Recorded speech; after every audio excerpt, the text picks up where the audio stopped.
Hello fellow humans from America, you're probably having a bad time today, and I mean a bad time, but hey, it could be worse. Your country could turn into a post-apocalyptic hellscape overnight. In case it does, you know you can always rely on video games, right?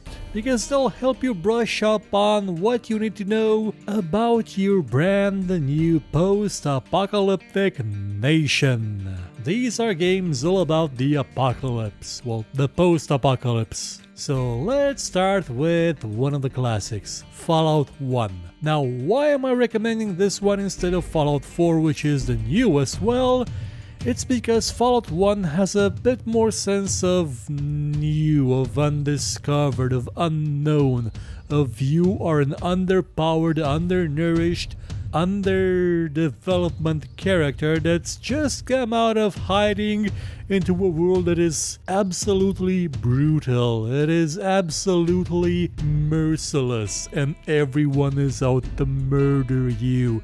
Even the plants. Now, if you're a more newfangled kind of player, like you're used to the Fallout 3, New Vegas, Fallout 4 combination of graphics and sound and voices, don't be afraid of Fallout 1. It is perfectly playable, it is easy to understand, easy to learn, and the combat, although it's not as cinematic as the other ones have, it is a bit more rewarding because it makes you think a bit more about what you're doing, and it's about 50 times harder than any of those other games. And it can be yours right now from GOG at the price of €9.10. Keep in mind that GOG is now having a big sale, so Fallout may go on sale itself soon. Up next is an MMO, a free one actually, called Fallen Earth. Now, it has been about 4 years since I've last played Fallen Earth,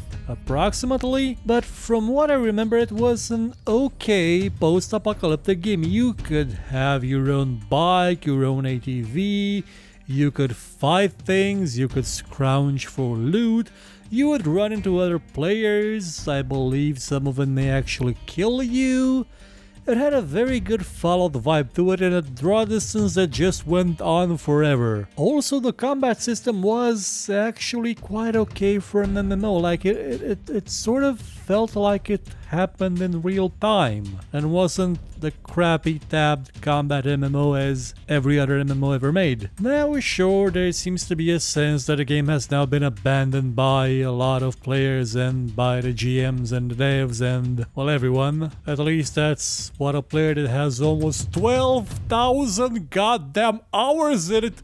Jesus, man, what have you done with your life? But, you know, you can try it. Jesus, this guy has 12,000 hours in a single video game. He could have become a master of the violin in that time. Well, he probably knows what he's talking about when he doesn't recommend the game, but still, that's quite a lot to play and not recommend the game you're playing. So yeah, still give it a go. Yeah, you may never know. You may reinvigorate this by your presence. So try it.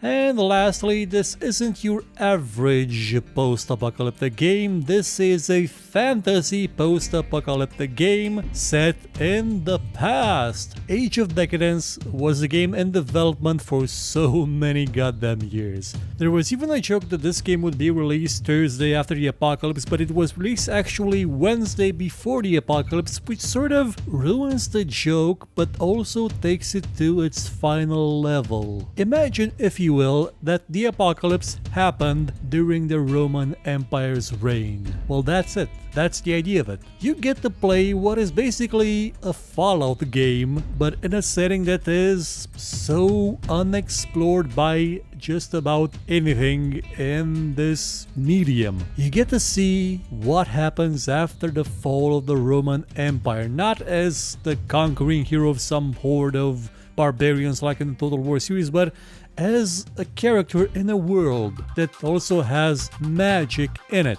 and a lot of intrigue and pickpocketing and stealing and all sorts of things. It even has a demo if you want to get familiarized with the game before you decide to buy it, which you probably would because the game currently has a lot of positive reviews, like it's mostly positive. On Steam, that is, where you can get it for 28 euros, but because there's a big GOG sale going on right now, you can buy it from GOG with just 13.70 euros. So have at it. Enjoy your new post-apocalyptic hellscape, my dear friends from the USA. Or as you'll soon be called, Canadians. Have fun voting, it's not like it actually matters.